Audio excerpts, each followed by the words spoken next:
welcome to the Omni-UT Show with Kewaunee Lapseritis. Bienvenue tout le monde à l'émission Omni-UT avec Kewaunee Lapseritis. Kewaunee is an amazing, fantastic person here. He has this fantastic experience with the Sasquatch people. And he has a beautiful bio, and I will let him share his bio with us. So welcome once again, Kewaunee Lapseritis. Bienvenue, Kewaunee Lapseritis. Thank you for having me. Yes, I have a vast background. I have 4 academic degrees. I taught anthropology for a short time at a New England college. I've traveled all over the world to over 40 countries. I lived out of the country for 5 years, living in England, East Africa, Japan, Australia, and then later I did an ethnographic study amongst the Kewaunee Indians of Upper Amazonia, a place called the Upper Rio Loreto Yaku, in conjunction with the Colombian Institute of Anthropology in Bogota.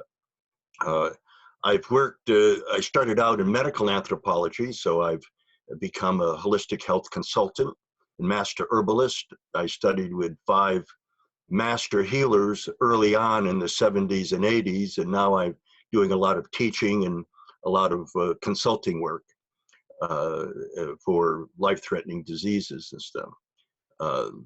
I've had cancer twice early on. They were fatal both times. Obviously, I'm here, but I use my own herbs and natural products in order to heal myself. Yes, and I'm an author of 2 books. I've done lecturing at the Medical College of Wisconsin, a series of lectures there. I'm a trained hypnotherapist, so I've done, one of my degrees is in psychology as well.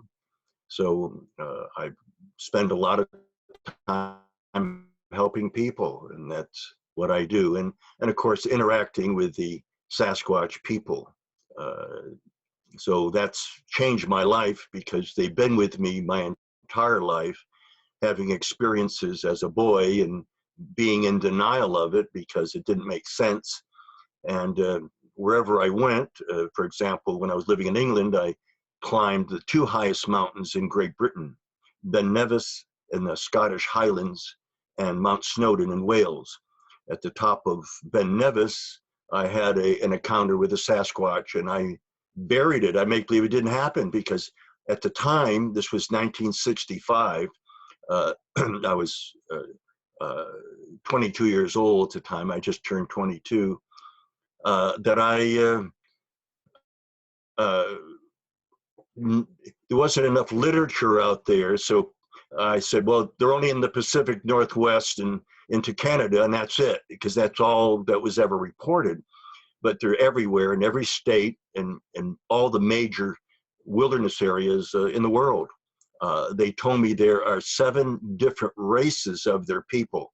Some are very small, 3.5, 4 feet tall. Some are 5 feet tall, 5.5, and so forth, right up to the giants. So it took a while to understand what they were doing and who they really were, and the different experiences that I had with them. And then finally, in 40 years ago, just over 40 years ago, it was 40 years in 2019, that a Sasquatch and an ET simultaneously started talking to me telepathically. And this was in Wisconsin when I was in the countryside. And I was not afraid. I was just shocked by it. It was a shock of my life because I didn't expect anything like that. And they talked to me and so on. And I said, well, I'm never going to tell anyone. Nobody's going to believe me. And besides, I don't want to look like a fool. But 2 nights later, I was in bed sleeping and facing the wall. And a voice said to me, wake up, my friend, we are here. And I thought it was a burglar that had broken in, and I expected a gun in my face when I rolled over. But there were 2 Sasquatch standing there, and I could see right through them. They were living apparitions, and I could see their pupils of their eyes moving back and forth, Their wrinkles, when one frowned a little bit, and his forehead and face got real wrinkly, and but they were at arm's length from me. The big one floated down through the floor because they were in another dimension. And they told me later that they had access to 8 different dimensions. So all this I wanted to share with some of the mainstream researchers, and they weren't interested. It's unscientific. Here I am, a social scientist, an anthropologist, and yet I had to step outside the box to understand the phenomena, and I explained that to many of the whole mainstream of the Sasquatch researchers, and they're not interested. It's unscientific. But if it's so unscientific, why in the last 60 years they haven't advanced one iota? Because they're trying to kill them to prove it, and they're chasing them, harassing them. I don't do any of that. They come to me. I don't have to go to them. You know, this was fantastic for me, and now I injured my back 3 weeks ago, and I was taking herbs for it, and it was helping, but it was pretty serious. I fell, and they came and healed me. I've got zero pain now, and I don't feel anything at the base of my spine. So we help each other. I represent them. I didn't know this was going to happen. You know, I feel a little uncomfortable, but I'm also proud to represent them. You know, in the way that I have, because I just want to educate the public to who they really are. It's about them, really, not about me. A lot of people, oh, nice to meet you. Oh my goodness, and that's fine, but it's really, you know, about them, not about me. And I'm just devoted my life to understanding them. And keep in mind, they're part of the ETs. So what are the ETs doing? Well, there's good ETs and there's bad ETs. It's just the way it seems to work in the universe. And they are part of the good guys, and I have access to the good guys. And so that's quite a privilege. It's very different. We don't think very much of it. We may be working in the kitchen or someplace, and one will appear there and start talking. Most of the time we don't see them. However, they've contacted me over 1,000 times since 1979. So again, educating the public is important. And, you know, every year now we have the Psychic Sasquatch Conference here in Chewelah, Washington, Eastern Washington. In September 3rd to September 7th this year, we're having the conference. And people can go to www.psychicsasquatch.com to get the information on the conference. People are coming from all over the world, and they come every year now because they're so affected, even though they're having experiences from Australia, from Russia, from England, from Norway, from Belgium, from all through Canada, way up into the Yukon. A woman comes every year because she's been having experiences, and all over the United States. People from South America have contacted me wanting to come, and they're saving their money so they can come up and be a part of this. So it's a different conference than what people think. And we don't talk about hair tracks and what size rifle to use like other conferences.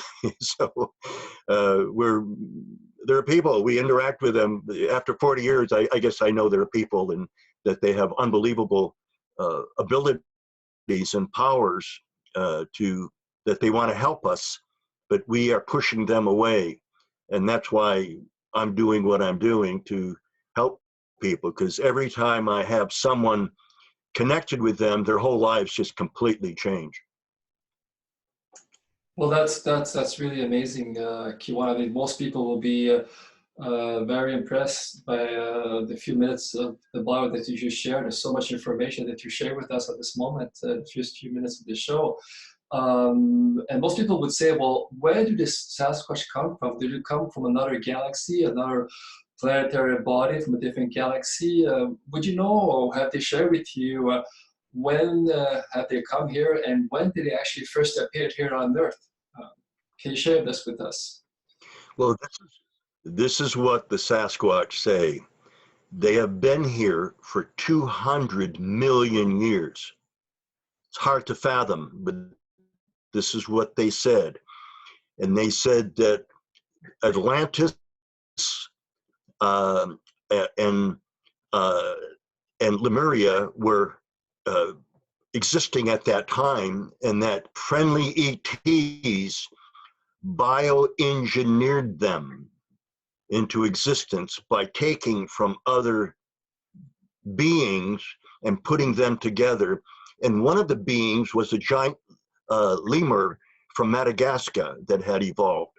So the ETs are so brilliant in terms of genetics that they can alter the DNA.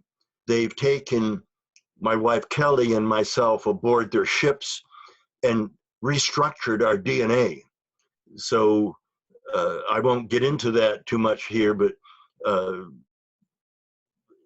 in order to live longer and to be healthier and to be able to be closer to their level.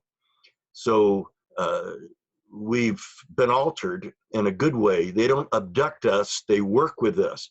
We work for them and with them, with the Sasquatch people and the ETs, because I've seen 7 different races of ETs. Kelly, I believe, has seen 9 different races that have come and talked to her.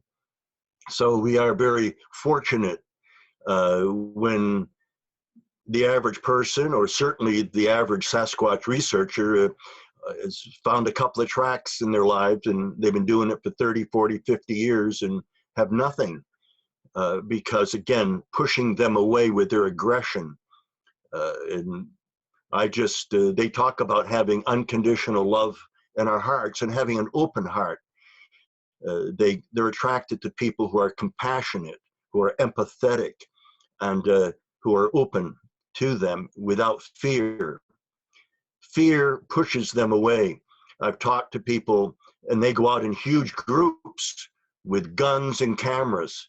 Of course, they never have any experiences, but I have no guns, no cameras.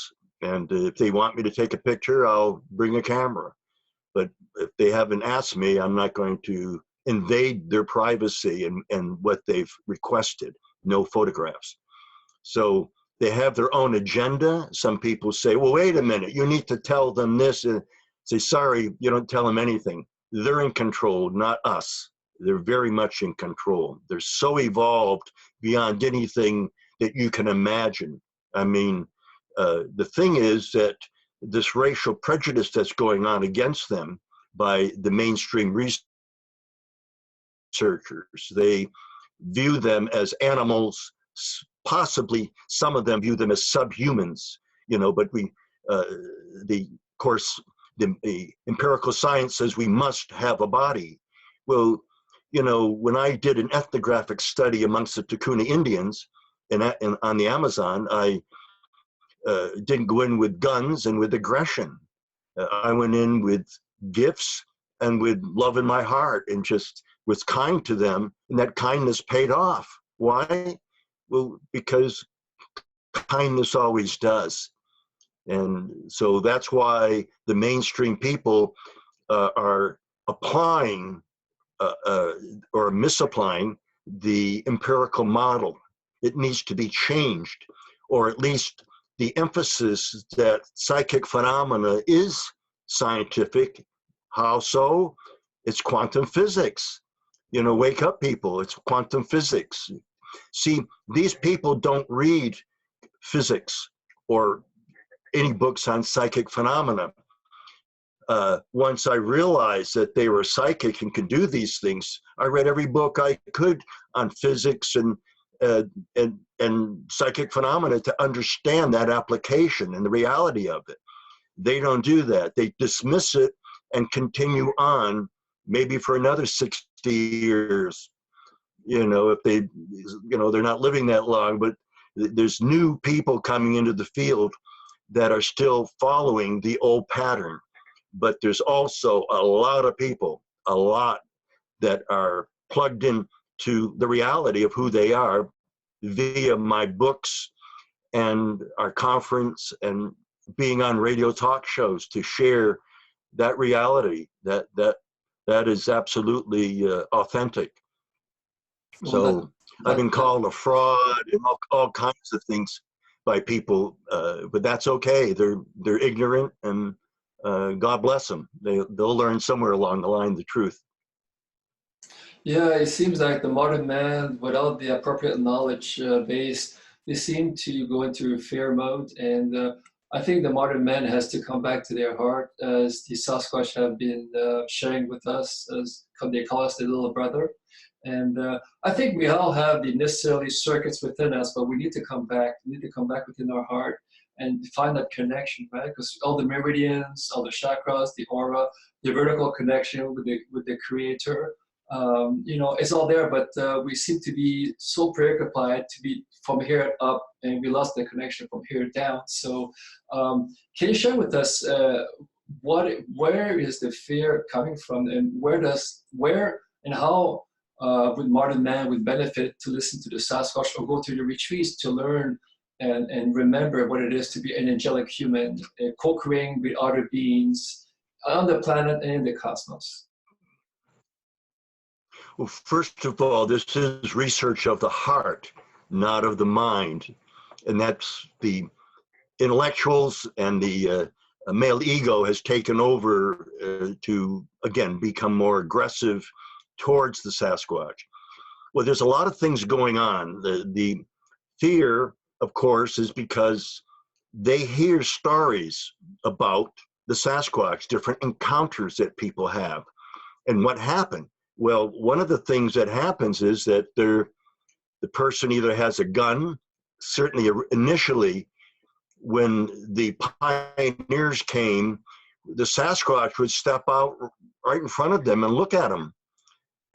They didn't know anything about guns because there weren't any guns around, and so they pull up and shoot them and wound the Sasquatch. And they've done this enough times that they put the word out to the other tribes of Sasquatch people to stay away from these new people that are here. They're aggressive, they're violent, and all they want to do is kill and destroy everything. They watched us destroy the land, the environment. They watched us kill off animals more than what we need. They watched us almost completely destroy the buffalo. It was just horrible. And this is what they're observing in us, and then we want them to be friends of us. They don't have a good view of us. Are we still there? Hello?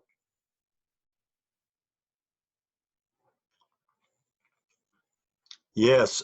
And one of the things is that there's people disappearing in national parks and in other places, and they're blaming it on a Sasquatch.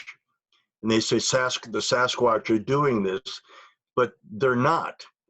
The Sasquatch initially were supposed to guide and help us because it was mostly wilderness here. They said, were bioengineered, and that's the word they use, not genetically engineered, which is the same thing. Humans were 50 million years ago. That's why they find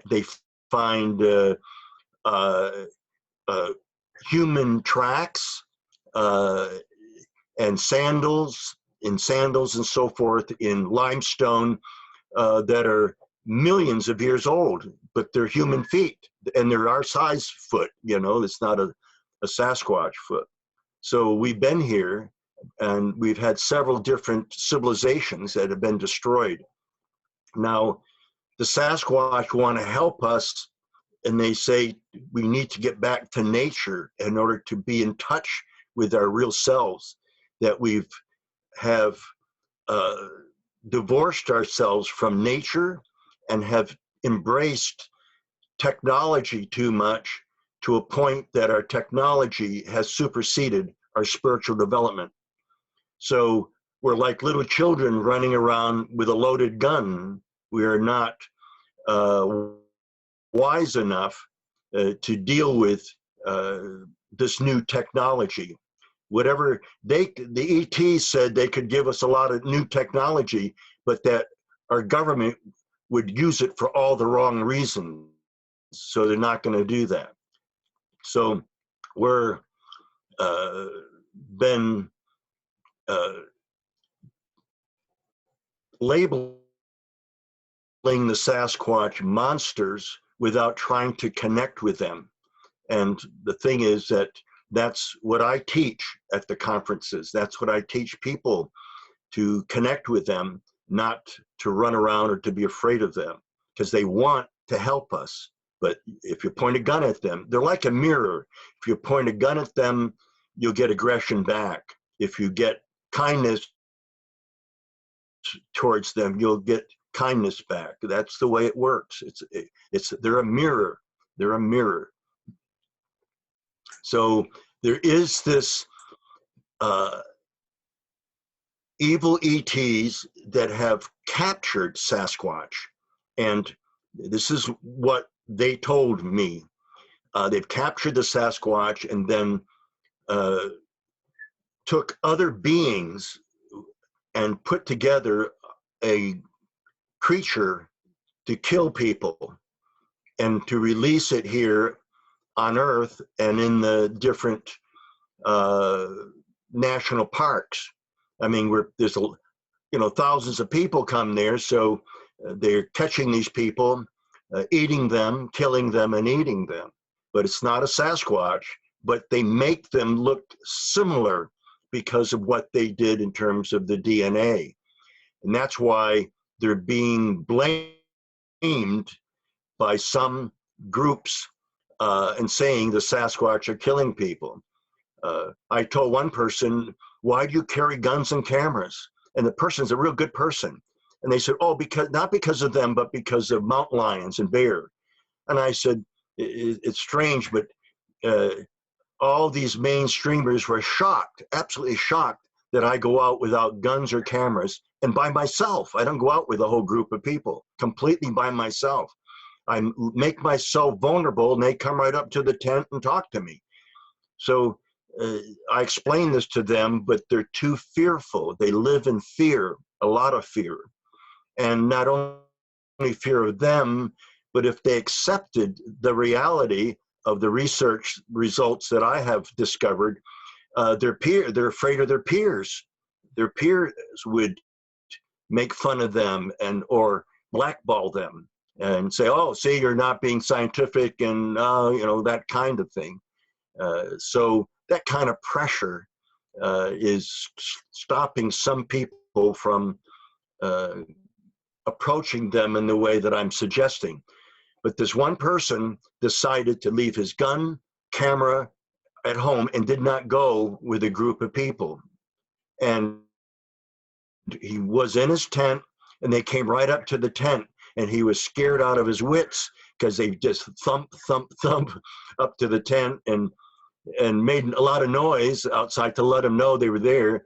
They didn't talk to him, but he was afraid, but I told him they'll come up to the tent if you don't have all that stuff. So he's okay, I'll do that. But once he did, it's a different situation. But again, he's alive, he's fine. Why? Because they don't hurt people. If they're very good at throwing rocks and they could hit a person easily, but they don't.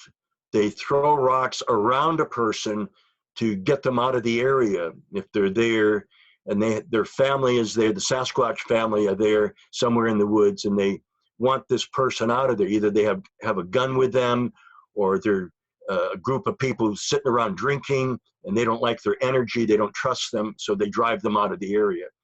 So this is how they are. This is how they are. Yeah, it's just amazing that you pointed out something that's very interesting, that there's been a lot of confusion now, as you just mentioned, about people disappearing in the forest. And There's also an American called David Paulides who wrote a book called 411 Missing.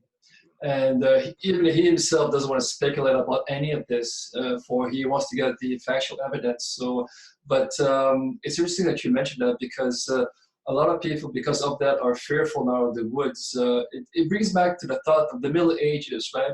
The forest people or the dangerous people, you know, and it hasn't changed since the Middle Ages, right? So modern humanity, with all the fantastic technology, would need to learn more and maybe partake in your retreat to acclimatize themselves once again with the forest people, with the fairies, and slowly, gradually dissipate the fear and understand that forest is part of our biology. It's not something we should be afraid of, right? So I think your Sasquatch retreat is a good way to assist modern humans to acclimatize themselves, and having speakers like yourself to reassure them with your own personal experiences that it's nothing to be afraid of. So I think you've created a wonderful opportunity to assist modern man. I mean, so have you created the Sasquatch retreat for that main reason, or is there another reason why you created that specific retreat for the modern man? Well, yes, certainly, once again, to educate people to the real Sasquatch. It's interesting because some people from Los Angeles, Chicago, or New York would say to me, "My God, aren't you afraid? Don't you bring a gun? Aren't you afraid out there?" It's afraid. Your people, you're the one that should be afraid, living in a city with a bunch of idiots running around with guns, shooting people from cars and stuff. Said, you should be afraid. There's nothing to be afraid of out there, you know. The Sasquatch will protect me when they're out there, and if there's anything that happens, you know, so why worry? There's nothing to worry about. But anyway, I found that very amusing that these people are saying, "Aren't you afraid?" I'm almost afraid to go into the big cities anymore. You know, it's just they're so people are so crazy. So anyway, that's a different take on things. It's I think the fear, I think there's so much happening on this planet right now: economic challenges, food security challenges, a lot of earth changes, challenges that we are going through. And all this is coming at humanity at once from all different angles. So I think the Sasquatch have chosen a fantastic time to actually bring forth the message to humanity, and have ambassadors like yourself and others like Sunbo and many others to remind humanity that we have people to assist us, not to be fearful of the upcoming earth changes. So can you share with us a little bit more about the Sasquatch take on the upcoming changes, and why modern humanity should not be afraid, but should be aware of what's coming, and we should prepare ourselves? And in your own experience, what is it the Sasquatch like to remind humanity about the upcoming earth changes? Well, what they said is we should be putting food away on reserve, a lot of food, because they don't know how long it's going to last, and that we should have non-hybridized seed and so forth, putting things away because everything is going to eventually collapse.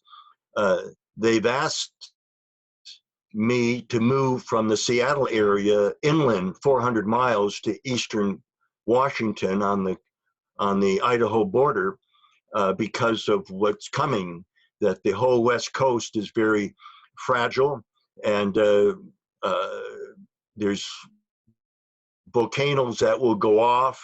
Mount St. Helens will go off again, Mount Rainier most likely, they said, and it's going to affect the economy, people's lives, and everything. I mean, in the biggest way, in a way they've never dreamed.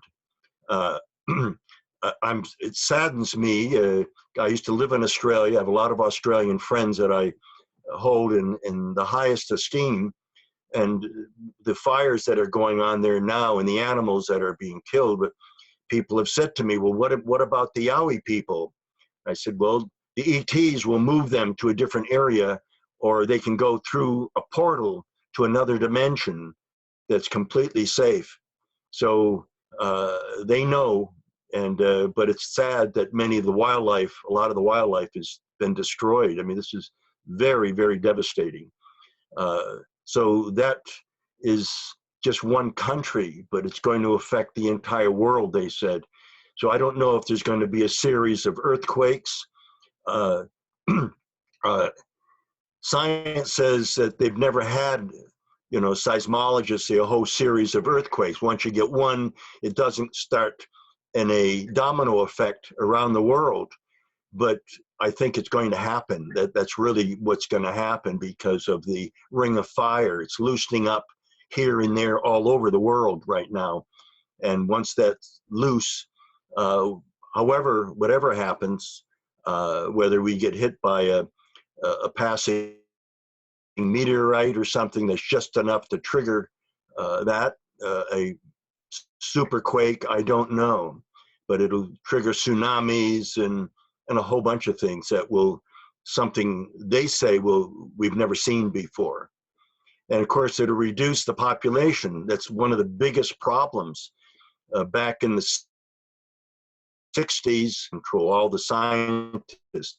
Well, you don't hear about it anymore. And we're just, the people just, we keep using up natural resources and polluting. I mean, the Sasquatch are but to see plastic over hundreds of acres, thousands of acres of plastic in the oceans floating, and all kinds of disgusting things that the Sasquatch say, you people don't respect Mother Earth, you don't respect the planet. And that's because we've disconnected ourselves from nature. We see nature as something that's dangerous and foreboding, and we've got to be careful, kind of thing. Where the Sasquatch say, and that's where the healing comes from, to sit in nature, especially with bare feet. And it's interesting, you know, I thought, well, that's cool and everything, because they've told me this several times. But now there's a book out called Earthing. And earthing is simply either in your with a swimsuit or nude, or just with your feet on the ground, laying on the ground, or touching the earth for several hours has healed numerous people of diseases that you couldn't believe, especially arthritis and things. So the earth has energy and has healing energy. And this is not some fantastic thing that I made up. They're telling me things that we're ignoring, and then a few people are starting to get it, like the person that wrote the book Earthing. So some of these things seem very airy-fairy, and it's being mislabeled unscientific, and these people have missed the boat. So they're trying to teach us things that we have lost or forgotten or we're not aware of. And that's the good part, because they're teaching my wife, Kelly, she's shamanic techniques and so forth. And they've taught me a lot as a master herbalist. And it's just wonderful. You know, it's a wonderful friendship. And other people can have that too, if they'd only let go of their fear in exchange for unconditional love and trust, and move forward, let go. As they used to say, let go and let God, kind of thing. Well, it's the same thing. You know, they're not gods, but and they don't want to be prayed to or anything like that, they said. But they did say prayer was extremely important. So I pray for the healing of Mother Earth every day. I do it in my prayers. And I don't belong to any religion. I just believe in the power of prayer. And I've seen the evidence of it even through scientific studies. So I feel very comfortable with that. Yeah, it's interesting that you shared about the earth changes. I think it's a normal organic changes. As the sun changes, it affects the planet.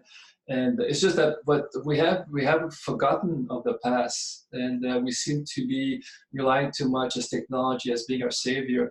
I think technology has its place. Like we have this beautiful Zoom interview now, which I think is fantastic. You know, I think we can marry technology with the organic world, but it has to be in a balanced way, right? But yes, we need to go back to nature to ground ourselves and to meet with the forest people. The forest people, not just Sasquatch, but the fairies. There's so much out there. The orbs, there's different fairies that can be in orb form, or even Sasquatch can be in orb form. And that's something most people don't understand, that Sasquatch can transform themselves into orb. And can you share with the audience how they can actually do this? And even if you're in the city, like in Seattle or Vancouver or LA or New York or Tokyo or London or any major cities, if you go to a park or a tree, you still can make connection with Sasquatch if you have the right intent and the right willingness to put your hand in the trees and make connection with the earth. So can you share with the audience your experience with orb, what's called the orb phenomena, and what are they exactly? What did you call the phenomena? The orb phenomena, the small light orb. Orb. Yes. It's apparently orbs are simply a technique to be safe and yet be in another dimension. Some people had orbs come straight up to them, and they had a camera and they took a picture and showed me a face in the orb. Now, at our conference, a man was taking a lot of pictures, one of the attendees, and he noticed orbs were everywhere.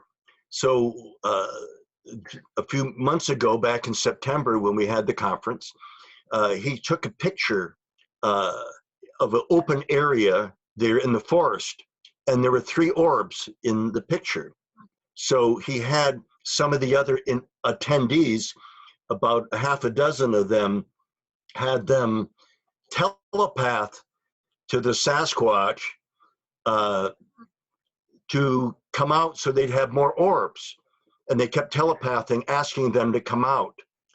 So then he took another picture 10 minutes later, and it looked like a blizzard of orbs. There were thousands of orbs. I mean, it's so you couldn't hardly see any trees. There were so many. So this is incredible. These orbs are used by all kinds of different beings, and especially the Sasquatch. It's some kind of a technique. And once you're interdimensional, then you can latch on to that particular, or plug into that phenomena, the orb phenomena. There's books out on that, and people have their own take on it. But I can only speak from experience, and I've never sat down with them and discussed orbs. But it's, they're there, they seem to appear and give a message and leave, and they're there at the most, at a time where you just didn't expect them. So some people think I have a list and I sit down over coffee with them and interrogate them every morning, but they don't want to be summoned. They don't want to be any demands on them at all. They'll cut you off completely. So when people say they need to do this, they need to do that, you need to tell them this or tell them that, I say no. And it doesn't work with them. Yeah, now you've got some orbs up here, but the orbs that I've seen would almost obliterate all those trees. There are so many orbs. So during the conference, there are over 1,000 Sasquatch in the surrounding area. We have the conference is held on a tiny wilderness campus with 5 buildings only, and but it's completely well facilitated. But there's a place there to camp. People have woke up in the morning camping and get out of their tent, and there's a Sasquatch standing not far from them, looking at them from the woods. There's a spaceship every single night that hovers over the mountain where we have the conference. This past September, 4 nights in a row when I drove home late after the conference, 23 miles. The conference is held at 3,500 feet. And I drove all the way down back into the valley, 23 miles. And when I did, the spaceship followed me all the way home every night, 4 nights in a row. And we're on the side of a mountain here, and so it's very rugged. But before entering the forest, there's a big field, and I looked up, and there it was, going right over our house. So this is their friendship. This is how they're watching us and protecting us, and so on. It's not unique to me. There's other people coming out now saying more and more is happening, because they're broadening. I've sowed the seeds, and now it's germinating within other people's hearts. And they're coming to the conference saying, my God, all this happened since I talked to you last, since you taught me this stuff. And this is what goes on. I've learned are the mainstream people. And so they're stuck. Good luck to them. You know, God bless. They need it, because what they're doing, they'll never find anything. They'll never advance. When you have that much aggression towards them, they don't stick around. They're not interested. They rather be with people, again, with love in their heart. So it's basically, it's a choice for humanity to embrace either love or fear, right? It's the choice that we always had for millenniums, as you know. And as Dr. Gray would say, it's time to end up all racism. You know, universal racism has to stop. Alienism has to stop. All kinds of racism has to stop. Not just planetary, but universal racism, right? Just because you see a draconian or a zeta reticuli or a dark ET or a different type of ET groups, or the Ponti, it's because you're not aware that you should be afraid of them. You should perhaps sit down and talk with them and see what they have to offer, instead of having that. But also, I think there's another thing we need to understand, that there's also the negative alien agenda on this planet that is not of service to humanity. And that's what the Sasquatch have reminded you, and I think you reminded the audience also. We're still in the polarity game right now. So so there's a certain understanding that we have to be wise when we approach any being, and we have to listen to our heart. So can you share with the audience, what would the Sasquatch recommend when we have an open conversation or telepathic conversation with any being? What are the protocols that we need to embrace to make sure that we're not dealing with a negative alien agenda versus dealing with a benevolent alien agenda, or a negative and other? And how would you approach, or what are the steps that you would recommend people, you know, to make this contact? Well, one of the things, of course, to go out in the forest where they're at, and that's critical, of course, to for that. I tell people, go by yourself, bring books and read, and I teach them how to telepath. So they telepath to them 3 times a day. The 3rd time is in the evening when they get in their sleeping bag.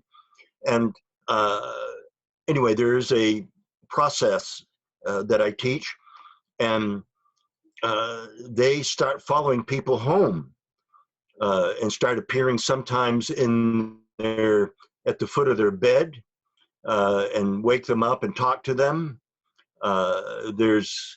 But once you make that connection in the forest, sometimes they don't feel a connection, but after they get home, after a few days, all of a sudden things start to happen. There's little gifts being left for them, and to let them know that they're there. When we live in the wilderness right now, but when we first moved out here, we couldn't find the right place, so we had to rent a place at the edge of a small town of 2,600 people. Well, after 9 days, the ET said that they were going to come in and build a portal 20 feet from our back door, and it was all fenced in, what we had. And so they built the portals so that they said so that the Sasquatch would have access to us and the work that we're doing for them and for the planet. So they were always there. And one of the things that my son, who's now 9 years old, but 2 years ago, he put his hand on the stove. And my wife, Kelly, said, "Oh, careful, it's hot here. Don't put your hand, stay away from here." And he challenged her authority and laid his hand on the stove. Well, he went screaming into the living room, running in circles with skin hanging off of his fingertips. It was horrendous. And I was almost in tears watching him because he was screaming. And I quickly ran and got a Ziploc bag and put ice in it and sat him down and finally got some. My wife put antibiotic cream on, and we wrapped his hand real good and sent him to bed. And I told Kelly, I said, well, he won't be going to school for a few days. He'll be going to the doctor. We'll take him to the doctor first thing in the morning.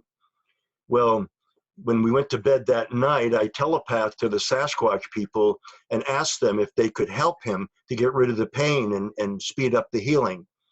And the next thing I knew when after falling asleep was first of all, you have to understand, my son, it's difficult to get him up for school in the morning. He was 7 or 8 at the time. He's 9 now. And it's hard to get him up. You just can't get him up. Well, the first thing I heard in the morning is my wife saying, "Hey, what are you doing up?" He said, "I'm getting ready for school." And here we're still in bed, right?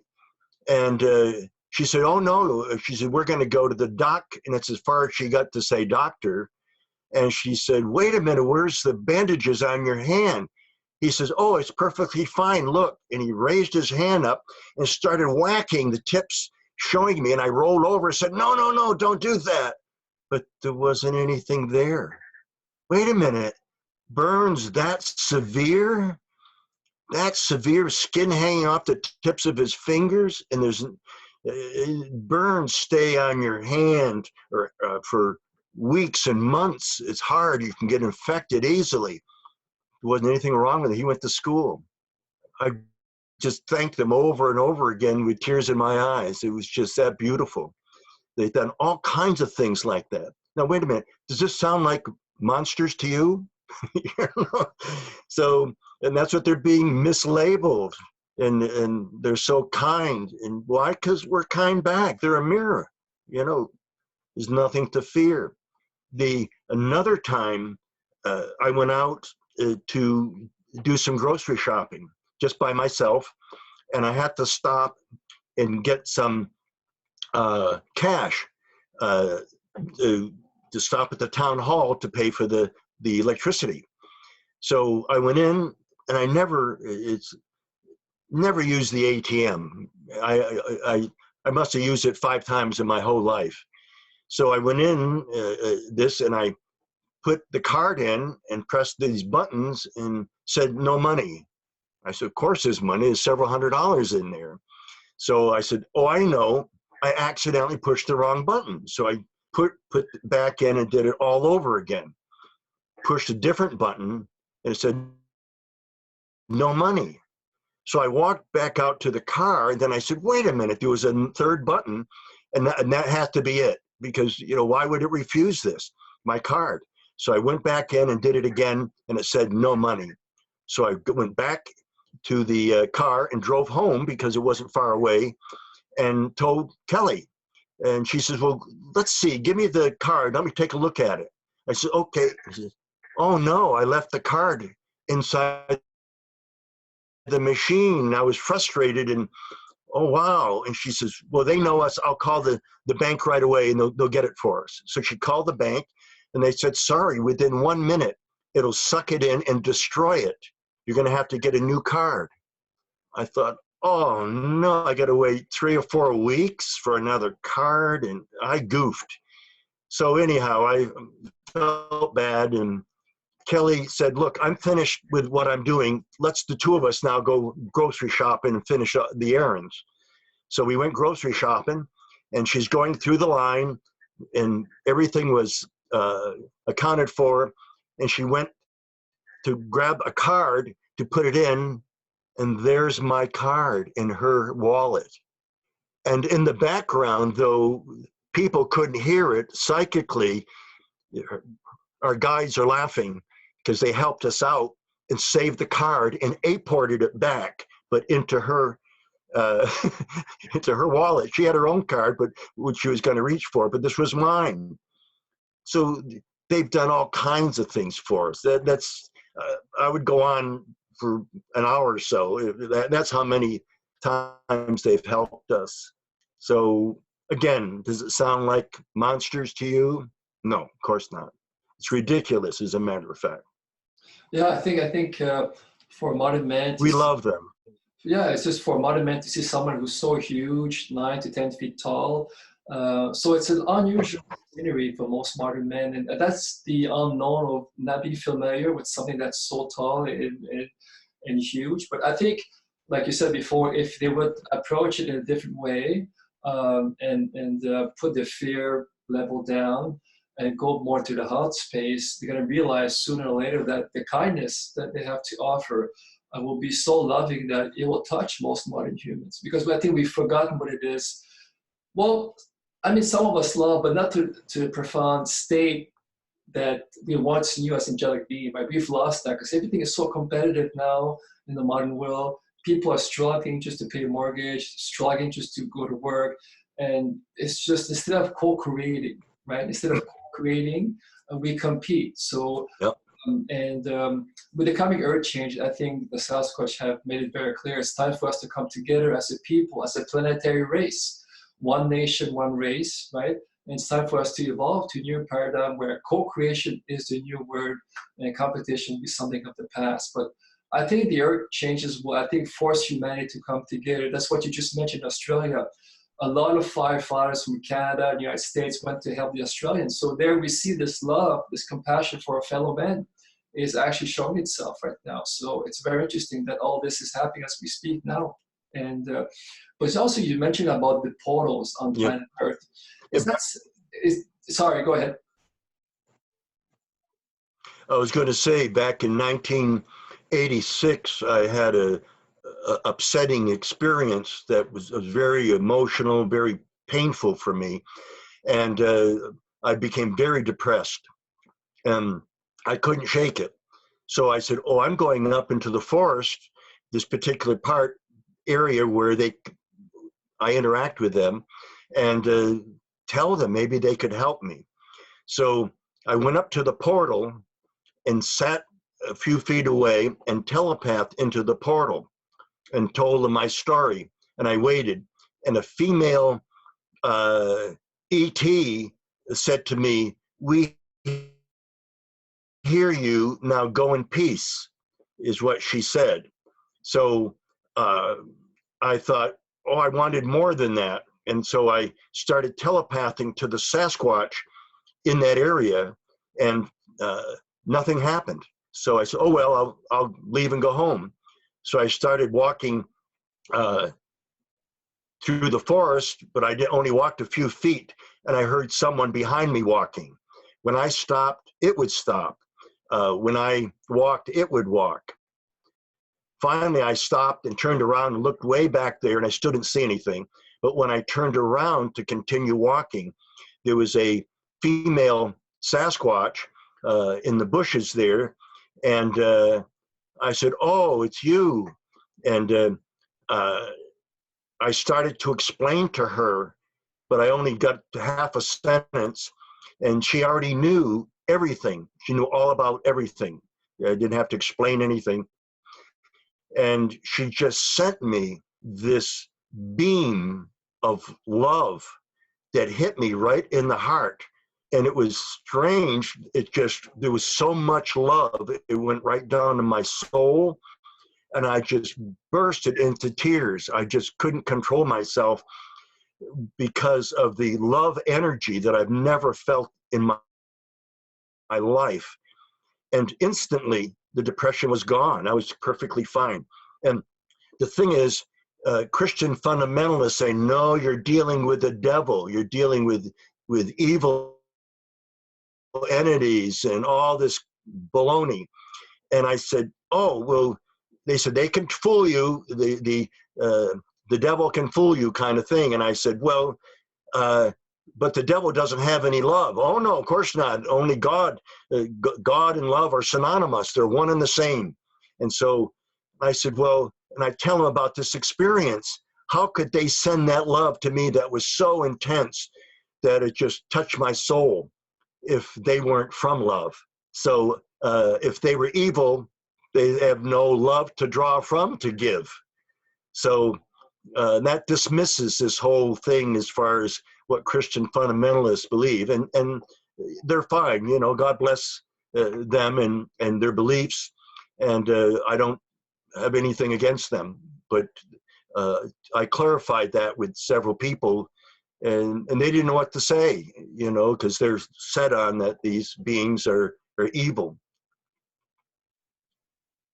I think it's there's a German psychiatrist last year who actually made a presentation here. He came to realize after 30 years of working on himself, he said that I'm still traumatized, and he came to the conclusion that most of humanity on this planet are traumatized. So it seems like the heart center for most modern humans is really closed in, and we have a lot of work to do on ourselves. And he said that I would wish other professionals would acknowledge this, that we are as a race traumatized. And we can see this in the way we act among ourselves and among nations, you know. And so humanity has a lot of healing to do. And it seemed to me it's such a wonderful opportunity for anyone to attend your retreat and have this opportunity to heal, you know, among wonderful forest, among wonderful Sasquatch beings and benevolent ETs as one big cosmic family, right? It's so in your own, they refer to Kelly and I and my son Jeremy as family. So you're family. We cannot remove ourselves from you. We will always be there. This is what they told me. They also said that people who are very, very close to them are basically, their souls are that of a Sasquatch, that some people's soul is that of an ET. So I kind of thought back to Einstein and also Emanuel Swedenborg, who wrote some 150 books and about submarines and flying and everything. And this is back in the very early 1700s. So he was so advanced, and he used to talk to spirits all the time. And the government knew this, and they didn't condemn him because I think his father was a bishop and had status there at that time in Sweden. So people push society ahead to advance them, as I'm doing. I don't know, you know, I don't feel that I'm anything special or whatever, other than I just want to fulfill my mission here, my life's work. And if this is it, some people may not see it as being important. That's okay. That's their perspective. But it's changing. I watch people's lives change every year, all the time, and all through the year. So it's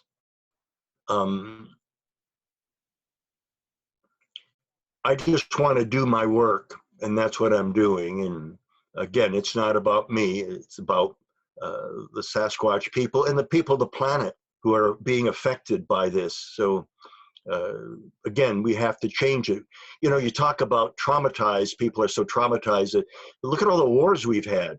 I mean, people coming back from Vietnam, from before then, from North Korea, Korean War and all this stuff, and then Iraq, and then Afghanistan, etc. And hey, how are these people going to heal when there's war, and that's all they talk about?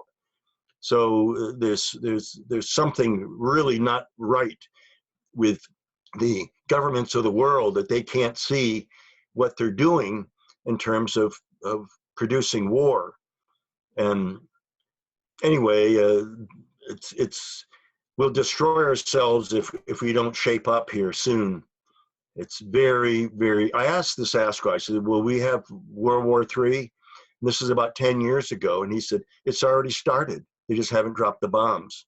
So there's different timelines, I also learned, because the ETs took me in October 2005, and they took me 12 years ahead in time. And they taught me all this stuff and then brought me back the same time that I left. And I asked them why they did that. And they said, because you have free will and you've learned so much from this venture, but it's only one timeline. There's many other timelines. And this is the one where it's heading towards now. But chances are that these timelines will change, which they have, because what happened 12 years later didn't happen. So, which means it was a different timeline because people changed it by their actions and by their thinking. It's a little confusing. It's part of physics, and that it's still hard to wrap your mind around. I don't know physics per se. I only know what physics can do, via the Sasquatch people. But so that never happened. And then a year later, they took me into the portal again, and I interacted with them, but I can't remember. And I said, well, if I can't remember, what good is it? And they said, no, you've learned a lot, but we took you back to the same time that you left, because you still have free choices to do what you want. If you knew all that you experienced, you would start altering things. And we want you based on that, but we want you to use your own free will.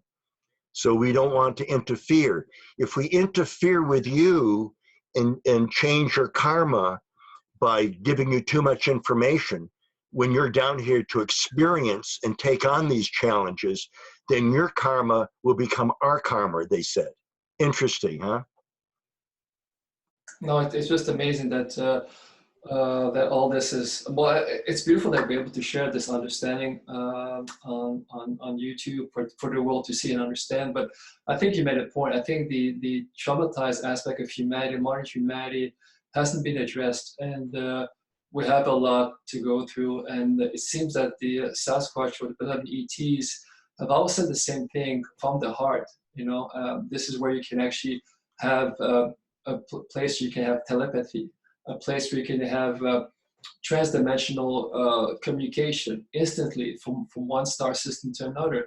But we have to come to that space. And it seems that even the holistic facilitators on this planet realize that there's still a lot of work to be done. I mean, we only scratched the surface, right? Like you said, that now the migration, because of the earth changes, we'll have more migration. So that means that the first world nations will have more migration. That means more stress. So we just have begun to see what's happening to Australia, and this will happen all over the planet. So we need, like you said, we need to prepare, not to panic, understand what's coming, but be realistic and say, okay, we're going through earth changes. We need to prepare. We need to receive maybe other migrants. We need to be loving to those who come to our nations, because they've been devastated by these unfortunate earth changes. It can be plasma discharge.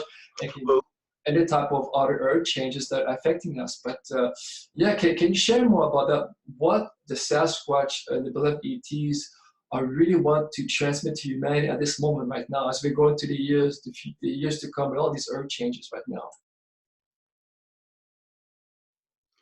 Well, they want to pull us away from destroying. Right now, the planet's dying, okay? And they want to change that.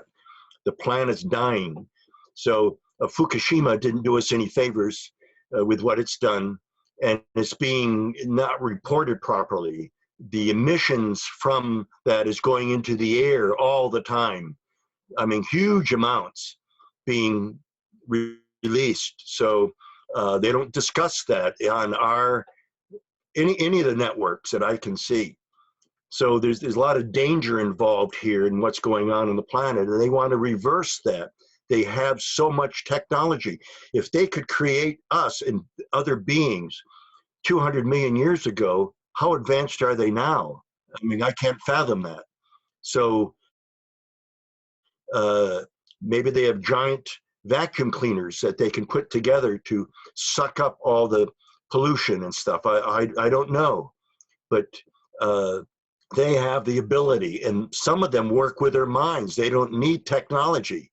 They can just use their mind to make it happen, whatever they need to have happen. So we're really, infants here compared to who they are. And we must respect them and not view them as monsters to be destroyed, because they could destroy us in a heartbeat. And yet they don't. They're not trying to. Even the bad ETs know about karma, so they back off and they don't do certain things that we would automatically do, because the decisions made by our governments is not based on karma. And they told me, they said, karma is so important. Back in 1985,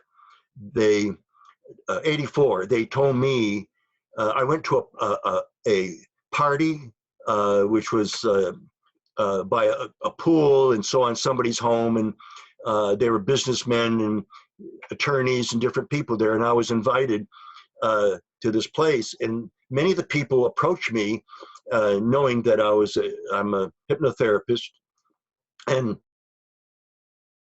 asked about past lives and karma and that kind of thing. And the next day, I woke up in the morning, and an ET, I didn't see him, but he was in a ship above me, he said, we were very pleased when we were monitoring you last night. He said, you're talking about past lives. And I said, yes. I said, they were very interested. He said, yeah, more and more people are becoming interested in past lives. And then he kind of chuckled. And I said, what's funny? And he said, well, it's interesting for us when your people say, well, I was this in a past life, and I was that in a past life. And some woman said that she knew that she was a little girl in England around a Christmas tree. That, in one of her past lives or something. And he said to me, the important thing to understand about past lives is that each time you acquire another body, that you are really, it's all one life. Your soul simply weaves in and out of bodies to grow and to take on challenges, spiraling upward towards the Godhead. I guess someone like Hitler spiraled downward, kind of thing. So he said, it's all one life. We're just weaving in and out of, boring certain bodies in order to achieve certain things, in order to grow spiritually in a very positive way. And that I never thought of it that way. And so that's, I think, is important for people to understand. And I think what's really, I'm devoted to God, whoever he or she is. I'm devoted to God, whoever he or she or it is, because it's real, and it represents love that I understand. I know that I was raised Roman Catholic, but I gave it up at an early age, at age 22, because I didn't find any value to it, even though the education I got from parochial schools was very good for the private schools. But in 1976, I decided to pray for the first time. My father had just died, and I was praying, and Jesus Christ appeared in my room and walked over and put his hand on my right shoulder. And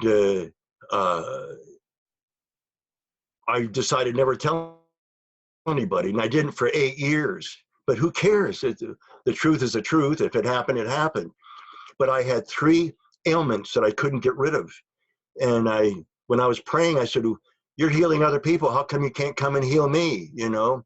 And I was weeping and crying and letting go and letting God kind of thing at the time, 1976. And he appeared and put his hand on my shoulder, and instantly it all disappeared, everything.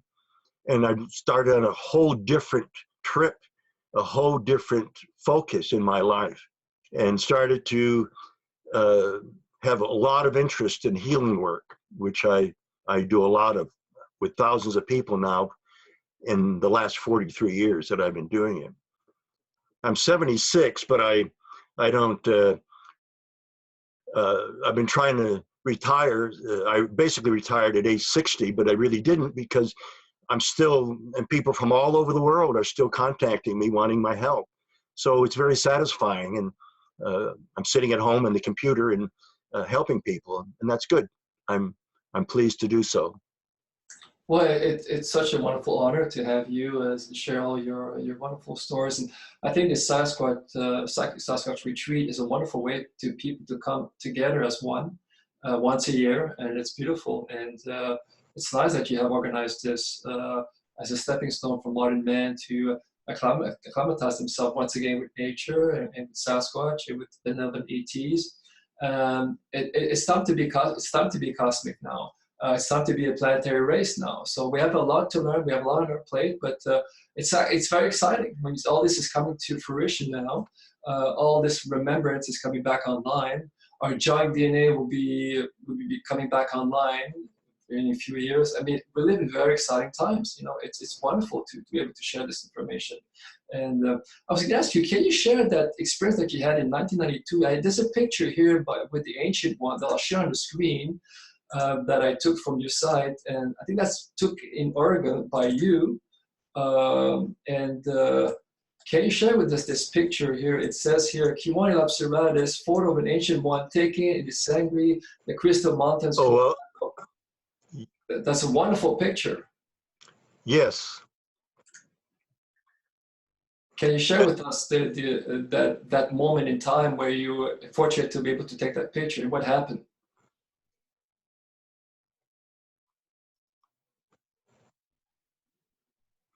Yes. Now,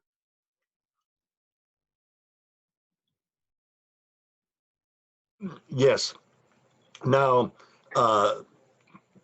at the time, I was living in Tucson, Arizona, working in a clinic there, and a friend of mine was dating a man who took this picture, and he had zero interest in Sasquatch, and he was hiking with a friend and heard all this noise, and he thought it was elk coming through. So he waited and looked, and a forest person ran by, and he heard more noise coming. So he had a telephoto lens, and he brought it up, and he took this picture. And he regretted putting the camera back down because there were a bigger Sasquatch than this behind this one. The thing is, this is not a Sasquatch, it's an ancient one. Now, there are several races of forest people out there. People don't know that. They think they're just Sasquatch. But the Sasquatch have an ape-like face, even though they are not apes at all. Not one bit are they apes. And where the ancient ones have a human face. The Sasquatch have a sagittal crest or a peaked head, where the ancient ones have a round head like us. The Sasquatch arms go down to their knees, where the ancient ones have just a regular arm length in proportion to the body, similar to us. Well, they told me that let me see here what I'm saying. that when we were genetically engineered, they took the DNA from the ancient ones with the human faces to make us. Incidentally, this picture here is not a real picture. It's a fake that you have on. They told me it was, and the person that's perpetrating that up in Canada. So it's all phony. Yeah, I just wanted to share that, but it just gives an understanding that the ancient one would have. So they're all are also the guardians. There's the guardians, which are the dog face or the werewolf types. They used to walk among us back in the Middle Ages and stuff. They used to walk among people in Europe in different places. And you can find sketches of them standing around talking, but their face is that of a wolf, almost like a werewolf. They're very friendly, but they don't look friendly because they're all teeth. They can run spaceships as well, even though, again, they look like animals, but they are not. So there's the little people, and there's several races of little people. Here's some little people here. As a matter of fact, the Menehune in Hawaii use portals, and they're little people, little hairy people. There was a man contacted me, and I interviewed him, and he told me that when he was in Hawaii, he was in Maui, he had a backpack, and he went into the interior of Maui on a trail. But before he left, he ate some food, and he started getting sick. He didn't know if it was the food or what it was, but he was walking down the trail, and he started to get weak and very sick, and he was very, very weak. But he noticed behind him about half a dozen or more of these little beings running from tree to tree and bush to bush. And he wasn't afraid. He figured they're Menehune. They must be the ones, you know. So he went off trail and sat. He went off trail to a little open area and sat down and took off his backpack because he was so sick. He didn't know what to do. The next thing he knew, he woke up 4.5 hours later, completely well. But the thing is, he was on a bed of sand. There was no sand in the area at all. And he was about a foot off the ground in like a sand bed that was not there before. He had no idea where it came from or how he ended up on top of it, but he was completely healed. So these Menehune also have these abilities, this power to heal people and to help people. And this person was a good person, so they wanted to help him. And that's what they do, you know. They look weird, so what? We look weird to them. You know, we don't have hair, so we look weird. You know, we're that kind of thing. And I'm even more weird, you see, you know. So who cares, you know? I lived all over the world and met people. I visited over 40 countries. And I enjoyed myself because these other cultures were more interesting than sitting around talking about football and basketball and mundane things like that. They had more to offer, it seemed. And we need to be more cultured here. I know that there's a lot of stress because American society, as a social scientist, I see this, that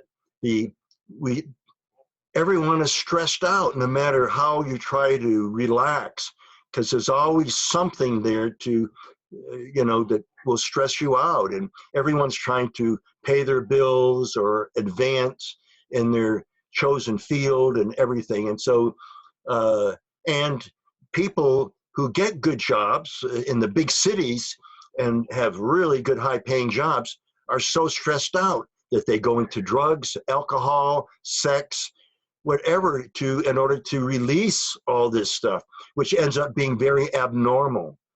You know, taking artificial drugs and some people killing themselves, or without real wanting to, of course, is not the way to go. But it's society that's pressuring them because of the stress. So anyway, all this stuff is going on in other places of the world too now. So capitalism is like a political cancer. It's just gone all over the world, and it's stressing everybody out now, and it's destroying the planet because it's based on natural resources, supply and demand. And so they're just, keep doing it, and it's pretty soon everything's going to implode, and we're not going to have much of a planet, or maybe people. So many people, it's a scientific fact. If you get too many people together, or too many of one species, even of trees together, a disease can come in and wipe them out real quick because of the density of that species. So, we're in trouble, and it would behoove people to befriend beings that know more about this planet and love this planet more than we do. Yeah, it would be nice if the Sasquatch and humanity can sit in a circle and have these beautiful conversations, right? From one people to another people, so we can learn from each other, right? I think that time will come. I mean, this is our destiny, right? To become one circle once again, and it will be a lovely moment the years to come to be able to. And I think that's what we're working towards. Your psychic Sasquatch retreat will be one of the first opportunities to make that beautiful physical contact, and I think it'll be recorded in camera and provide us documentaries maybe in the years to come when the Sasquatch will allow this to happen. So this documentary can be shared to the world. So I think we're entering very interesting years to come. And it's funny that we even have physical evidence of the Sasquatch footprint, which I like to share right now. And even with all this evidence, modern science doesn't seem to want to accept. It's very interesting. Can you comment on that, please?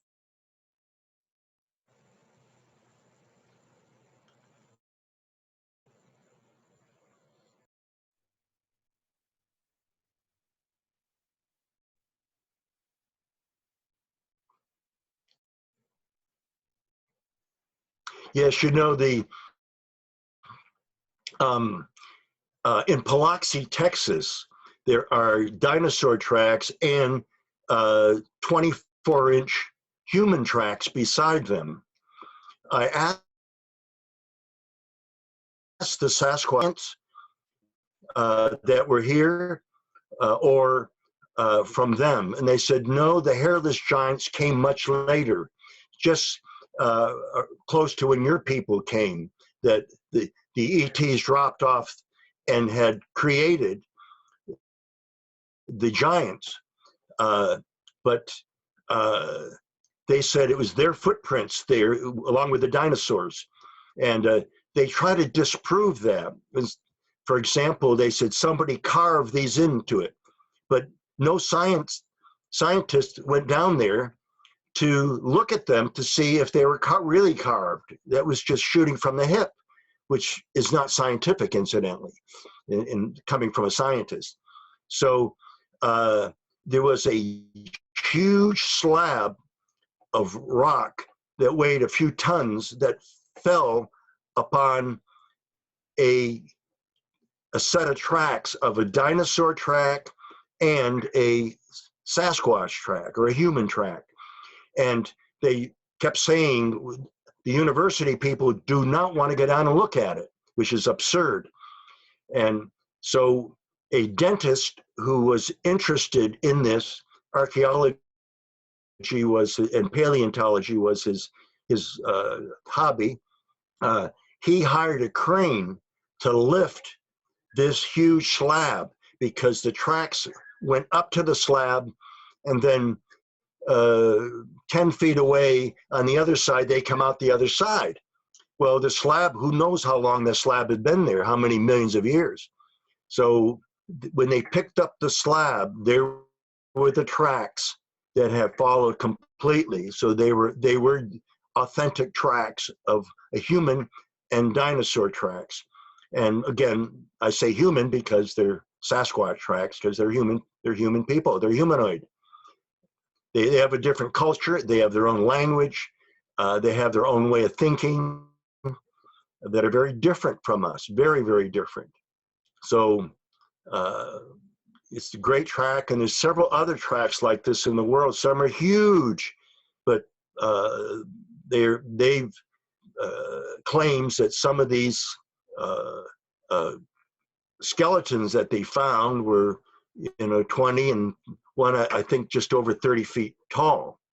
So I know that the burial mounds in Ohio and in Illinois and that whole region, and all the way down through the Midwest, all the way down into, I think, Louisiana, Mississippi, they had them.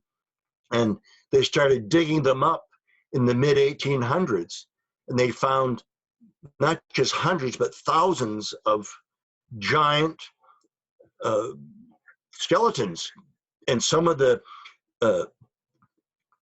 skulls you could fit over your head, they were so huge. So they were given to the Smithsonian Institution, but they claim they don't have any. So there's something going on that's not real, where you could go back to the newspapers of the 1800s, to journals, people's journals. All of that is all written down, and because that's what people did. They didn't know what to do with them, and they sent them to the Smithsonian. They came out and took them, and now they deny that they ever did that. There's nothing, they don't have anything. So some of those beings, or all of them, were Sasquatch. Yeah. So why are they hiding it? Well, part of the reason, I think, is because it would change their theory of evolution. And that's embarrassing that for 160, 175 years, whatever it's been, they've been teaching baloney. And that's embarrassing.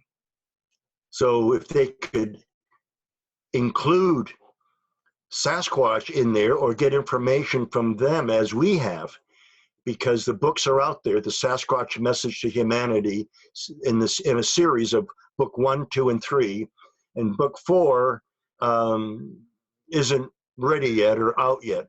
So, but there's a tremendous amount of information, tremendous amount, that answers a lot of questions for people in those books.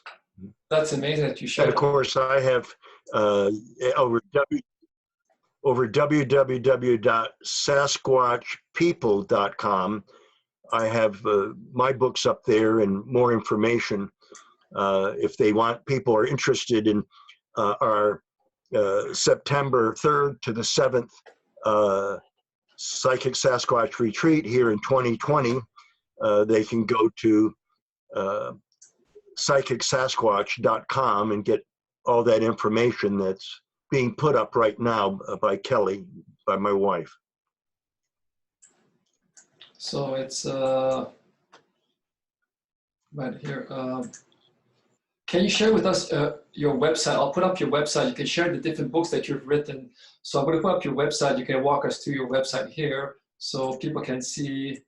And right here, this is your website here, Psychic Sasquatch. And these are the books that you've written, right? So can you share with us your first book that you've written? Yes. The first one. Can you share with us? Yes, the first one was the Psychic Sasquatch and the UFO Connection was 19 years to write, because I didn't have a book. It was just in piecemeal, in sections. And I'd never written a book before. I published articles and stuff. So I had to write and rewrite so I could sound like I was a sane person writing this stuff, because of the subject matter. And then in 2011, the second book came out, The Sasquatch People and Their Interdimensional Connection.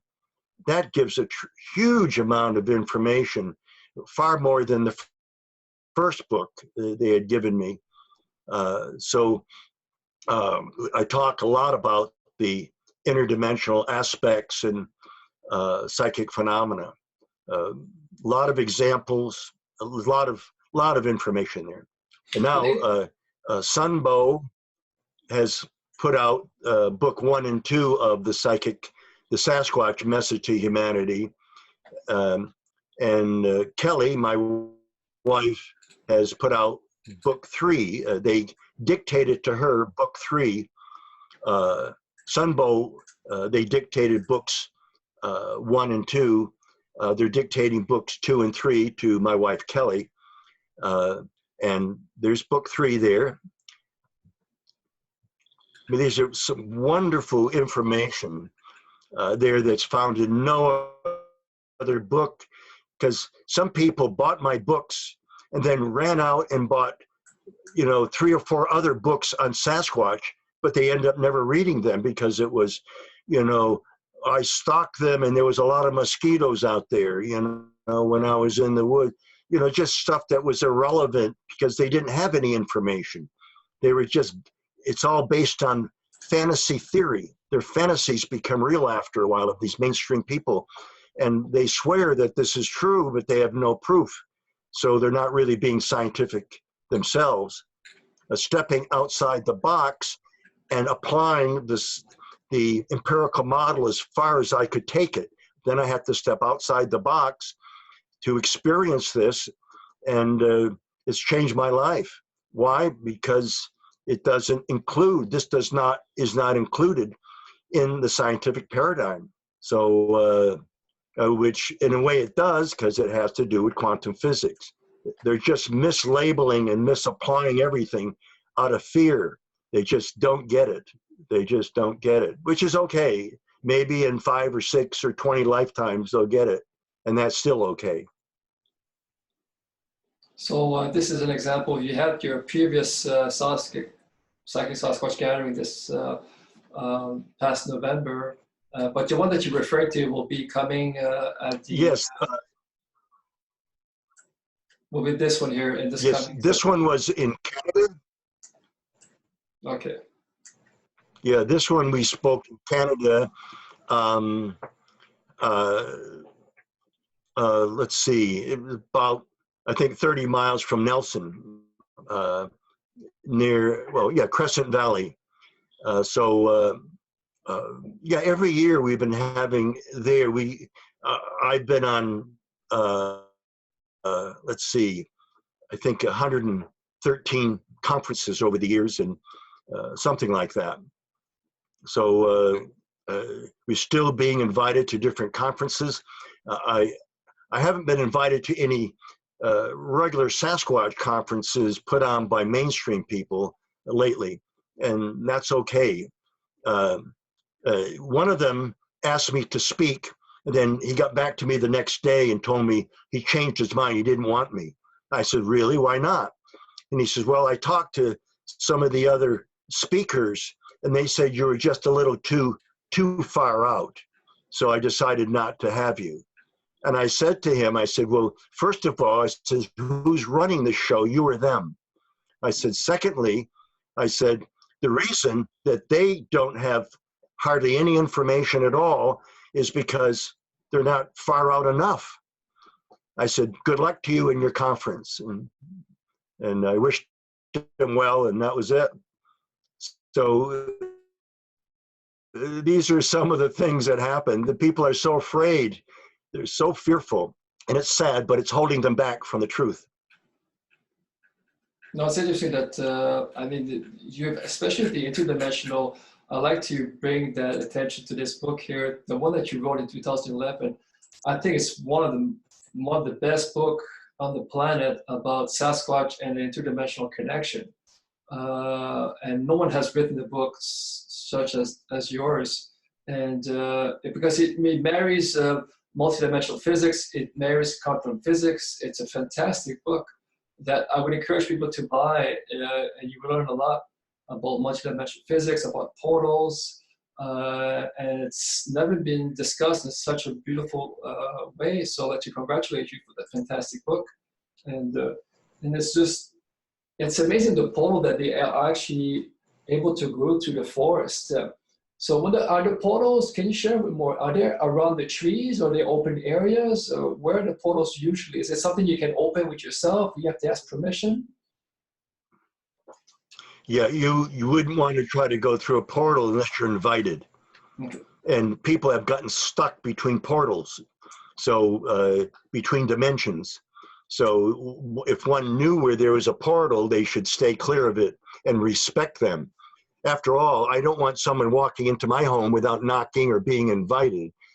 So that's exactly what a person would be doing if they just step through. Now, some of these portals are only open certain times based on astronomical activity. So they're just not open constantly. I've found them often between two trees. I can find portals anywhere. I can find them anywhere. I found ones 11,000 miles away in Russia, in southern Siberia, for a woman. And I told her there was a female almost there. That's their Sasquatch type over there. And she went there, and there was the first night sitting by the campfire, a female almost ran right through her camp. So that was 11,000 miles away, and I was accurate. So I've been doing this, all the time. This is nothing new. And they've given me this ability to go through a portal. You'd want to be invited and be taken through. So you need to know what you're doing. Again, they can be dangerous. One person stepped through a portal on an island in Lake Michigan and was incinerated. So I think it has to do with something similar to the phenomena of people being burnt to a crisp in their own homes, but the chair and the rest of the home is not on fire, but they're incinerated. In other words, the heat was so hot that there was maybe just a couple of shoes with their feet in there. The rest of the body was totally incinerated. How could that be? Well, my feeling is this. They told me that there's a nucleus of a portal, and that moves up and down a vortex line depending on the seasons. And if someone was sitting in their home reading a book, and just at that time it came through, that nucleus did, it would surround that person sitting in the chair. And if they reached up to shut a light off, they would ground themselves out and be incinerated. So I believe that's really what the phenomena of people being incinerated is all about. They're in this protective bubble, and that's why the rest of the house does not get burnt to the ground. So I think it's very similar here to when people go through. If you don't go through at the wrong time, or if you have metal on you, some kind of metal, that you could be in trouble. So I don't understand it. They didn't explain a lot of that to me, but they want to take me through possibly this year, and for me to write my third book. They said they want it to be real short, but because I'm a very detailed scientist, they want me to detail everything that I experienced by living with them in this parallel world, and then come back and write a short book on it. So they told me when they feel I'm ready, they're going to do that, and this year may well be the year. No, it's amazing. I'd like to, if you can share with the audience, there's a part of your book that I find very interesting where a Sasquatch talks about the dream man, and you've wrote this here, and it's amazing they're able to write this beautiful passage here about the dream man. And I would encourage people to get the book to read that passage.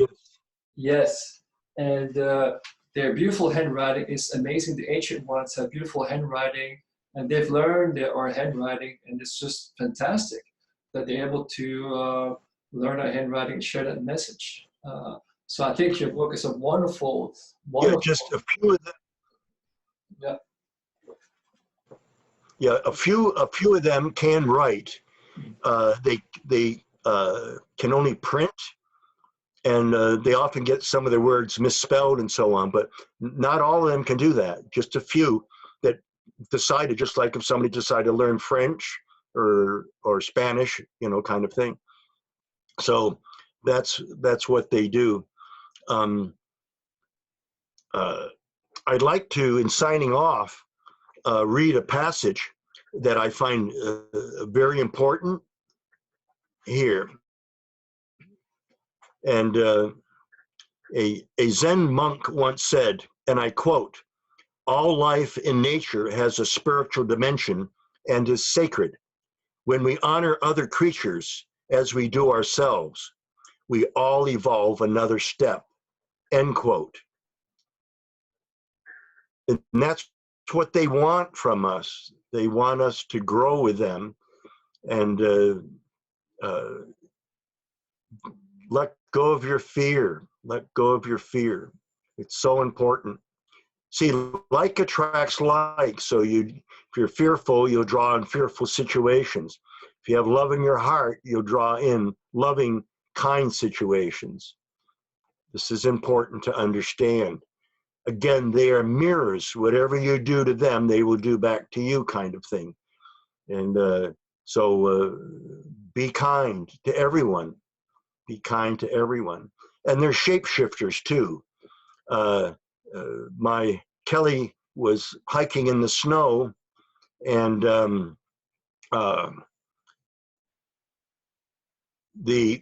she found these huge tracks of Sasquatch tracks because they told her to go up to this area.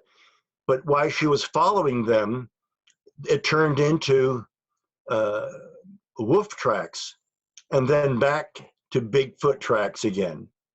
So that was a gift that they gave her, and Sunbow was with her at the time. So this is what they can do. This is what they do. And it's, if you talk to the mainstream people, that's all they do is debate, where I'm busy gathering information, doing real anthropology work like you would with any indigenous peoples. So, you know, there's nothing for me to argue about. I'm too busy interacting with them. It seems Well, I'd like to thank you for having me on the show. Well, it's great, Kewaunee. I'd just like to encourage people to come to a point that we need to have a direct knowing experience. And I think for people who want to attend your Psychic Sasquatch retreat, it would be a wonderful way to have a direct knowing experience, because this is what it's all about. We have to leave the intellect aside for a while and just kind of a heart space, direct knowing experience. So please, ladies and gentlemen, go to Kewaunee's website and attend this upcoming workshop in September 2020. And maybe I'll be meeting some of you there. So Kewaunee Lapseritis, thank you so much for sharing your wisdom, for sharing your knowledge for all of us on planet Earth. May we look forward for a second to you in the next few months to come. Thank you so much. And I'd like to wish you. Yeah, thank you so much. I'd like to take also the Sasquatch. Thank you for having me. And thank you for the Sasquatch sharing knowledge with you. Okay, care. Thank you for having me. Okay, and as they say in Star Wars, may the Sasquatch be with you. Take care. Bye-bye.